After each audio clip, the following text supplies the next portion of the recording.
Ça, les Européens, les Américains, en général, les Occidentaux sont en train de trembler. Parce que là, c'est la déclaration de l'un des hommes les plus puissants de la Russie. Là, je ne parle pas de Vladimir Poutine. Je parle de ceux qui font même de la Russie une Russie réelle. Je parle de ceux qui mettent la Russie sur les rails. Je parle même de ceux qui, en quelque sorte, sont au-dessus de Vladimir Poutine.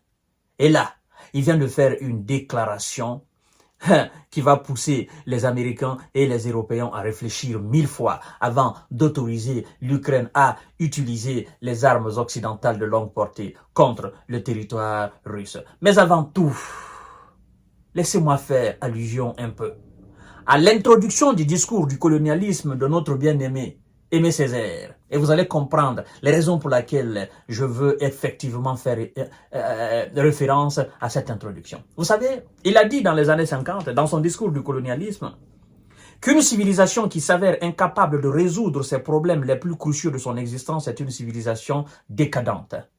Une civilisation qui ruse avec ses propres principes est une civilisation moribonde. Et une civilisation qui choisit de fermer les yeux à ses problèmes les plus cruciaux est une civilisation atteinte. La civilisation européenne, si on peut la qualifier ainsi, la démocratie européenne et la démocratie américaine sont en phase de décadence. Oui. La démocratie américaine et la démocratie européenne, et donc la civilisation occidentale, est atteinte. Elle est moribonde. Elle n'est pas atteinte de l'extérieur, mais de l'intérieur. Elle n'est pas, c'est-à-dire, les conditions de décadence de cette même civilisation occidentale, cette décadence n'est pas créée de l'extérieur, mais de l'intérieur. Oui, parce que ceux qui sont censés en fait, l'abreuver pour qu'elle reste une véritable civilisation, une référence mondiale, n'est-ce pas, en termes de civilisation, ceux qui sont censés faire ce travail ont choisi de fermer les yeux à leurs problèmes les plus cruciaux. Mesdames et messieurs et mesdemoiselles, en fait, ceux qui se vantent comme étant des démocrates, comme étant des hommes les plus civilisés sont en réalité les hommes qui sont en réalité mentalement très en retard. Mentalement très en retard. Très en retard. Mesdames et messieurs et mesdemoiselles. Vous savez, la technologie n'est pas la civilisation. Elle fait partie de la civilisation, mais elle n'a pas la civilisation. Vous comprenez? Avoir des écrans, machin, les armes, machin, elle fait partie de la civilisation, mais ce n'est pas elle la civilisation. Les valeurs civilisationnelles d'un continent ou d'un pays repose uniquement sur les valeurs humaines, pas sur les valeurs de destruction. Et la démocratie, donc la civilisation occidentale, a montré ses limites. On l'a pervertie, on l'a piétinée, elle a perdu ses valeurs. Et c'est ce qui a créé ce scandale en Ukraine. Elle est engloutie, elle est envahie, elle est déchiquetée par l'ambition démoniaque expansionniste de ceux qui veulent avoir le monopole total de ce monde. Or, aucune puissance dans ce monde ne peut avoir le monopole du monde. D'où le concept de M. Vladimir Poutine et ses alliés. Un monde multipolaire. Mesdames et messieurs et mesdemoiselles, laissez-moi vous livrer ceci. Le président de la Douma menace de nouveau les Occidentaux. C'est, comme ils le disent, menace. Mais en réalité, pour les hommes réfléchis, ce n'est pas une menace.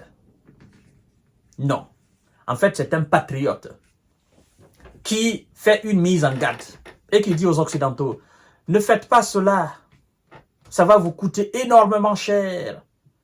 L'utilisation de vos missiles pour frapper le sol russe, ça va vous coûter énormément cher. Et je dois vous dire que ce président est là pour vice-président Piotr Tolstoï. Le grand Piotr Tolstoï que vous entendez souvent. C'est lui-là même qui a déclaré aux Occidentaux, vous envoyez vos chars, nous allons les brûler. Vous envoyez des instructeurs, nous allons les éliminer. Parce que pour nous, ce sont des mercenaires.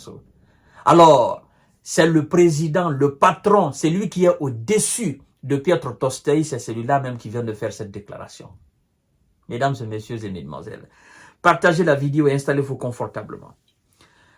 La Russie considérera les États-Unis, l'Allemagne, la France, la Grande-Bretagne comme des co-belligérants.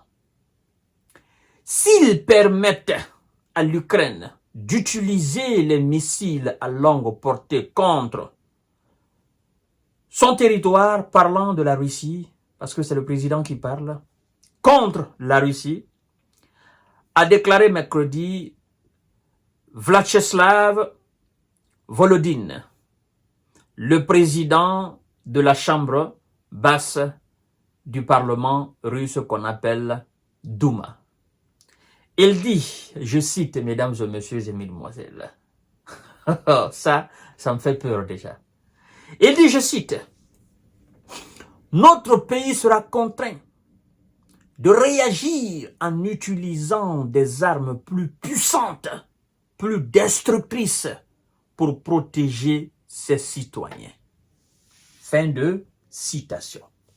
Notre pays, Monsieur Volodine, nous dit le président de la chambre basse russe, du Parlement russe, nous dit que si l'Amérique, la Grande-Bretagne, la France, l'Allemagne permettent à l'Ukraine d'utiliser leurs missiles pour taper le sol russe en profondeur, non seulement ils vont les considérer comme des co-belligérants, nous savons déjà qu'ils sont les co-belligérants, mais eux, ils vont les considérer officiellement comme des co-belligérants. C'est-à-dire le Parlement russe va les considérer comme le co-belligérant. Ce n'est pas ça le problème.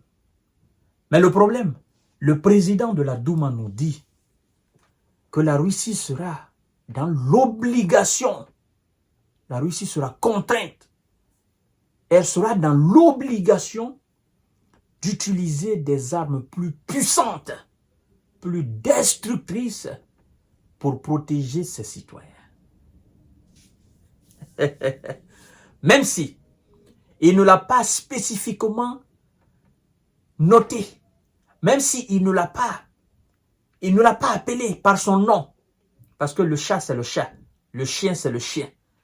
Les armes nucléaires stratégiques, ce sont les armes nucléaires stratégiques. Les armes nucléaires tactiques, ce sont des armes nucléaires tactiques.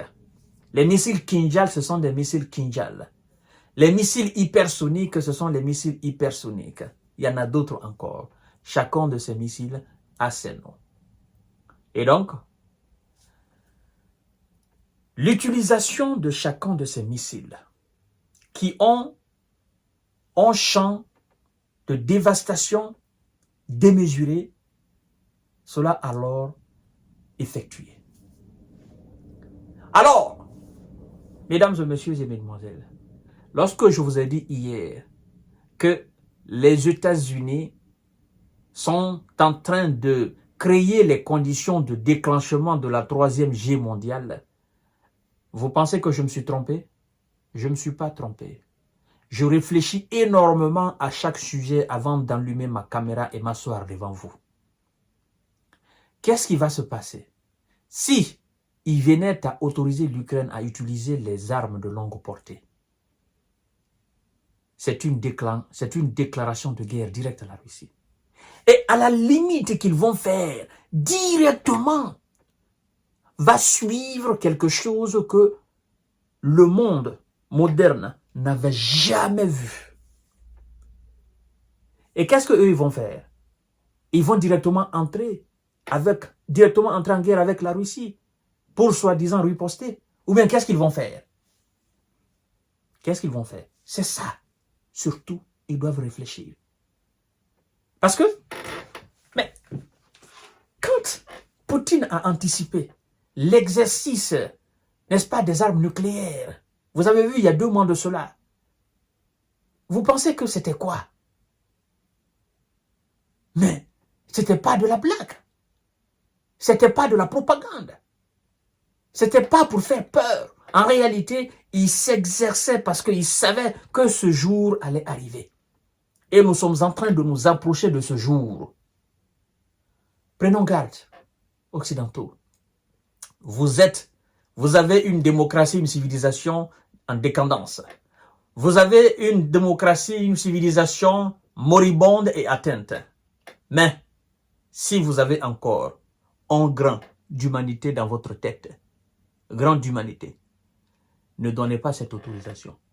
Parce que c'est plus l'Ukraine, c'est le monde entier qui va en pâtir.